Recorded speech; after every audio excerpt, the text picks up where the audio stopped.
UP में BJP संगठन में बदलाव को लेकर आज लखनऊ में बड़ी बैठक है। बीजेपी के प्रदेश अध्यक्ष भूपेंद्र चौधरी, महामंत्री संगठन धर्मपाल और अवध क्षेत्र के सभी जिला अध्यक्ष, जिला प्रभारी और संगठन के पदाधिकारी बैठक में मौजूद रहेंगे।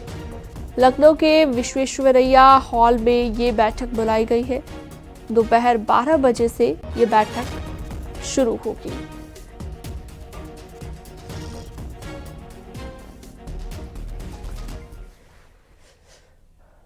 सीएम योगी आदित्यनाथ गोरखपुर में महाराणा प्रताप शिक्षा परिषद के 92वें संस्थापक समारोह में शिरकत करेंगे।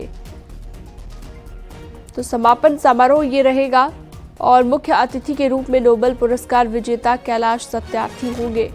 महाराणा प्रताप इंटर कॉलेज के मैदान में आयोजित कार्यक्रम में 800 मेधावी छात्र छात्राओं को पुरस्कृत किया जाएगा और स्कॉलरशिप दी जाएगी।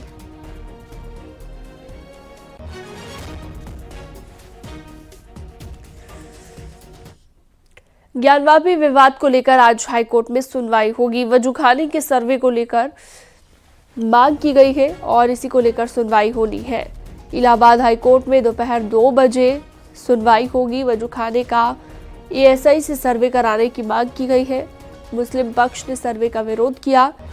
राखी सिंह की ओर से दाखिल की गई याचिका पर सुनवाई की जानी है।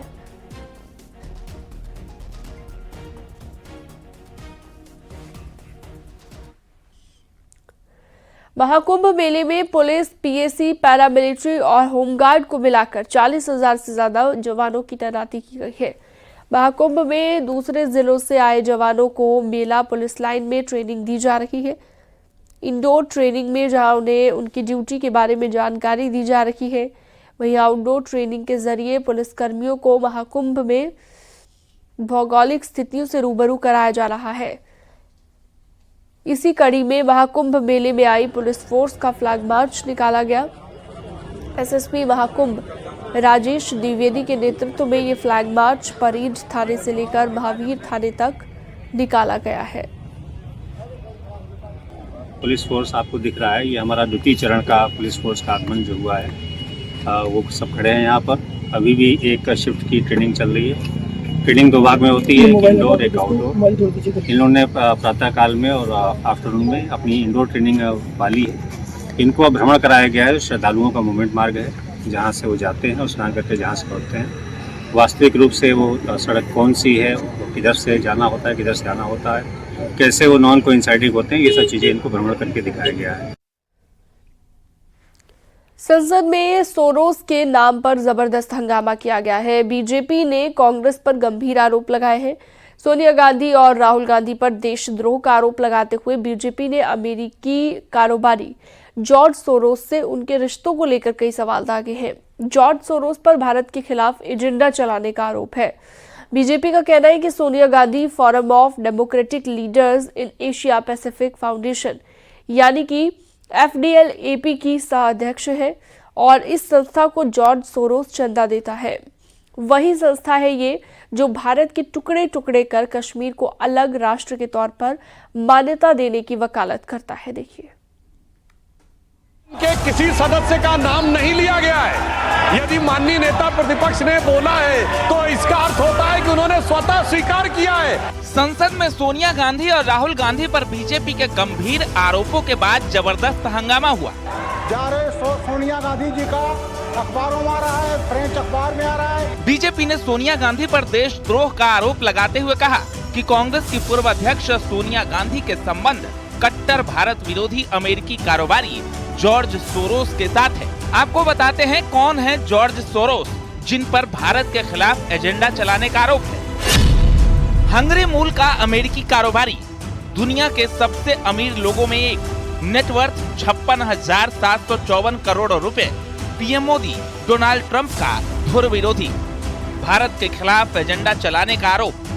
बीजेपी ने कहा है कि Sonia Gandhi forum of democratic leaders in Asia Pacific foundation यानी FDL-AP की सह अध्यक्ष है।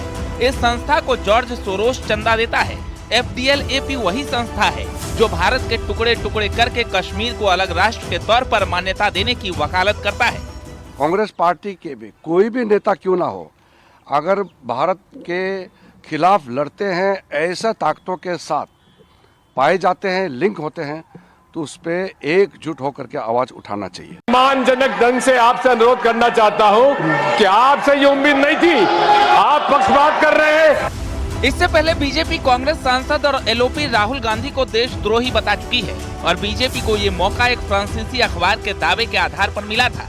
इस अखबार का दावा था कि organised crime and corruption reporting project यानी OCCRP नाम के एक न्यूज पोर्टल को जॉर्ज सोरोस से मोटी फंडिंग मिल रही है। इसके बाद बीजेपी ने आरोप लगाया था कि OCCRP भारत विरोधी दुष्प्रचार करता है और कांग्रेस OCCRP के दुष्प्रचार को आगे बढ़ाती है। राष्ट्रीय और अंतर्राष्ट्रीय मीडिया में ये रिपोर्ट आया है कि कांग्रेस के सीनियर लीडर का जॉर्ज सोरोस से संबंध है।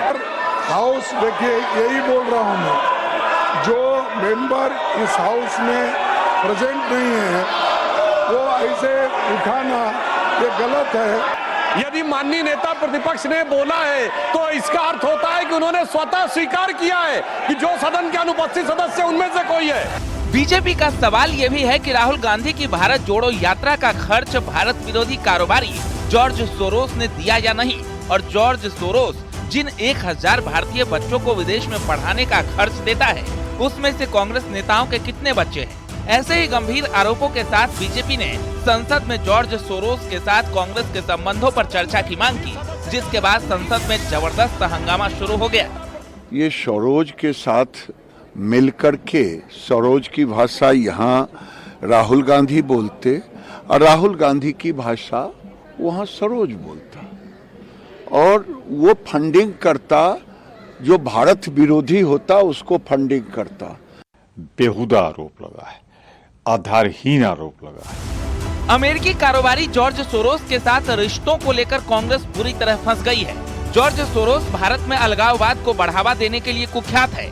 जॉर्ज सोरोस अलग खालिस्तान की मांग का समर्थन करता है। जॉर्ज सोरोस कश्मीर को भारत से अलग देखना चाहता है, जिसे लेकर सदन में अब बीजेपी हमलावर है और कांग्रेस से हर सवाल का जवाब चाहती है। Bureau report, news 18।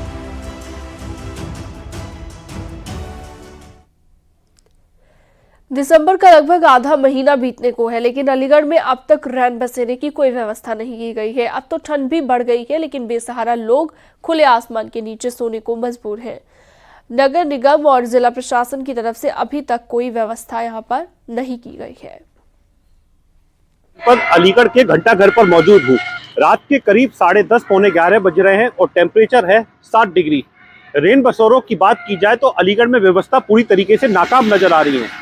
प्रशासन या नगर निगम दावे जरूर करते हैं, लेकिन व्यवस्थाएं पूरी तरीके से ध्वस्त हैं। आपको मैं तस्वीरें दिखाऊं, ये तमाम लोग रेन बसेरों के इंतजार में बैठे हुए हैं और कैमरा पर्सन से कहूंगा देखिए तस्वीरें दिखाएं।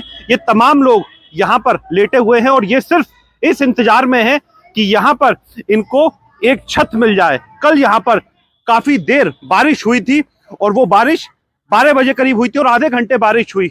ये सब काफी परेशान हुए और देखिए कुछ लोग यहाँ पर ठंड इतनी ज्यादा है कि हाथ तापते हुए नजर आ रहे हैं। मैं उनसे बात करूंगा। बहन जी एक बात बताइए, आप यहाँ पर बैठी हैं, क्या आप पे छत नहीं है? नहीं है। छत नहीं है? नहीं ऐसे रहते। क्या बहन जी एक बात बताइए, क्या आप यहाँ पर बैठी हैं, ठंड पड़ रही है, छत नहीं है आप पे? नहीं है। प्रशासन ने कोई व्यवस्था नहीं करी? नहीं है करी। कब से हैं आप लोग यहाँ पर? हाँ मैं ऐसे 15 दिन हो गया। ये तमाम महिलाएं माताएं हैं जो अपने बच्चों को लेकर यहाँ पर आग से अपने बच्चों को गर्माहट दे रही हैं। और देखिए व्यवस्था यहाँ पर आपको पूरी तरीके से दिखाएं कि नगर निगम और जिला प्रशासन तमाम दावे कर रहा है, लेकिन यहाँ जो दावे हैं वो पूरी तरीके से नाकाम नजर आ रहे हैं। अब देखने वाली बात ये होगी कि इन बेसहाराओं को छत कब मिलेगी, जिससे ये अपने बच्चों को और अपने परिवार को जो रेन बसेरों का इनको आसरा मिलता है वो इनको कब मिलेगा। अलीगढ़ से न्यूज 18 रंजीत सिंह।